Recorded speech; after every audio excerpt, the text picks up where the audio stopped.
প্রচলিত গণতান্ত্রিক ব্যবস্থার মাধ্যমে ইসলাম কায়েম হবে।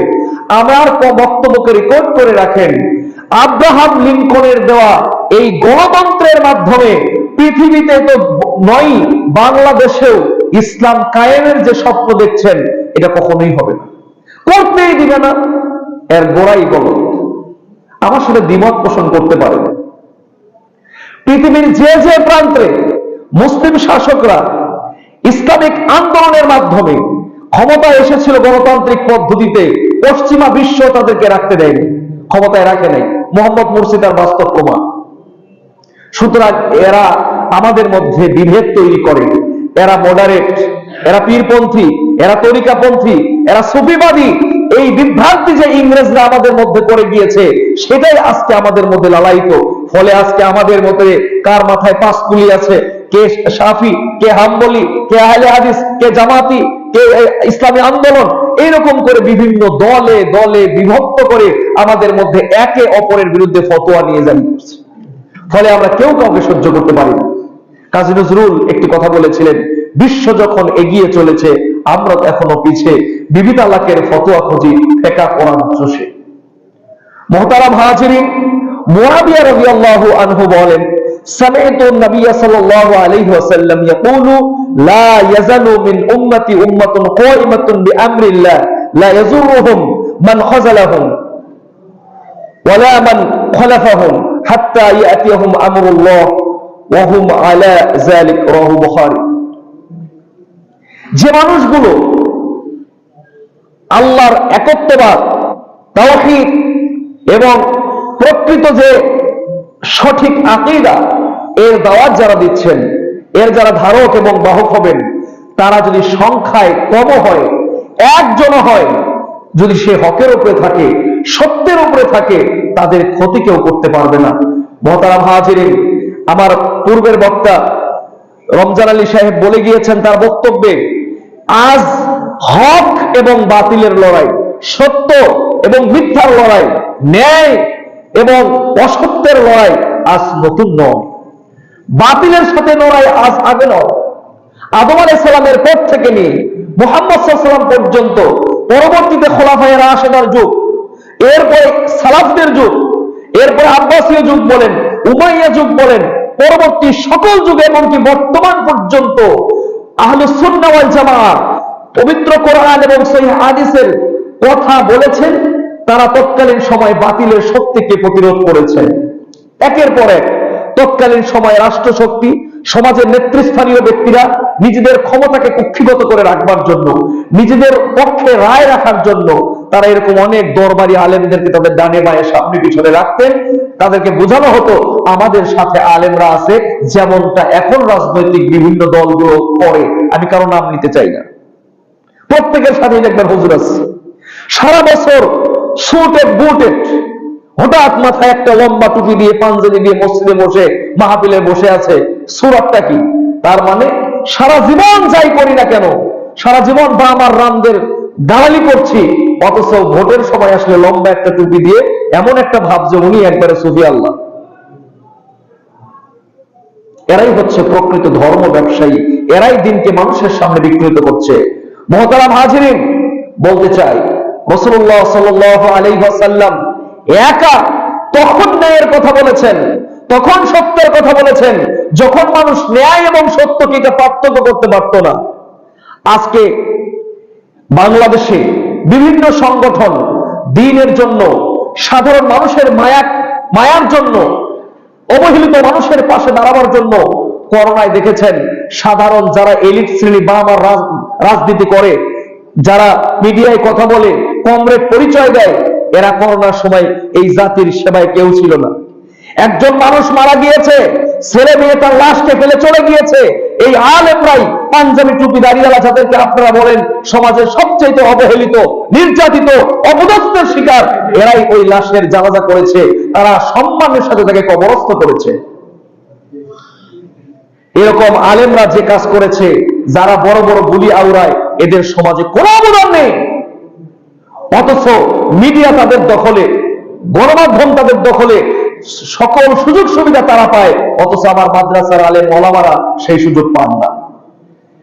একটি উদাহরণ যদি দেই, শেখ আহমদুল্লাহ গত সিলেটে যে বড় একটা বন্যা হলো, এখন পর্যন্ত যে পরিমাণ অর্থ সহায়তা তার সংগঠনের মাধ্যমে করা হয়েছে, বাংলাদেশের ইতিহাসে স্বাধীনতা পরবর্তী সময়ে কোন রাজনৈতিক সংগঠন ব্যক্তি পর্যায়ে কেন সামষ্টিক পর্যায়ে এরকম অনুদান দিতে পারে না। কারণ এদেশের আপামর জনতা, সাধারণ জনগণ তাদেরকে ট্রাস্ট করে, তাদেরকে বিশ্বাস করে, তাদেরকে আমানতদার ভাবে, যার কারণে তাদের মূলধন, তাদের কষ্টার্জিত অর্থ 10 টাকা থেকে শুরু করে লক্ষ টাকা পর্যন্ত তাদের হাতে অনায়াসে তুলে দিচ্ছে। সম্মানিত হাজিরিন, এরই ধারাবাহিকতায় বিভিন্ন সময় মারকাজুদ দাওয়া আছে, আবার অনেক দায়ী ইলাল্লাহ আছে, এরকম অনেক সংগঠনের মাধ্যমে এই সামাজিক কার্যক্রমগুলো চলছে, আলেমদেরকে মানুষ বিশ্বাস করছে। সুতরাং আজকে এই তাওহীদ ফাউন্ডেশনের এটি একটি উদ্দেশ্য, গতানুগতিক দাওয়াতি কার্যক্রমের পাশাপাশি মানুষকে স্বাবলম্বীকরণ, দুস্থ মানুষের পাশে দাঁড়ানো, মানুষের দোরগোড়ায় তাওহীদের দাওয়াত পৌঁছানো, এটি আমাদের মূল লক্ষ্য। কেন? একটু ব্যাখ্যা করি। আমি কোরআন হাদিসের অনেক দলিল উপাত্ত দিতে গেলে সময় আরো বেশি লাগবে। শুধু দেখেন, আমি নিজে সফর করেছি গাইবান্ধার চর কিছু এলাকায়, পঞ্চগড়ের কিছু এলাকায়, তারপরে কুড়িগ্রামের রৌমারী, রাজীবপুর, ওই অঞ্চলগুলোতে দেখেছি তারা যেই জায়গায় একজন মুসলমান বিপদে পড়লে, একজন তাওহীদবাদী ব্যক্তি বিপদে পড়লে সবার আগে পাশে দাঁড়ানোর দরকার ছিল আপনার মতো আমার মতো একজন মুসলিম ভাইয়ের। কথা ঠিক খুব খেয়াল করবেন।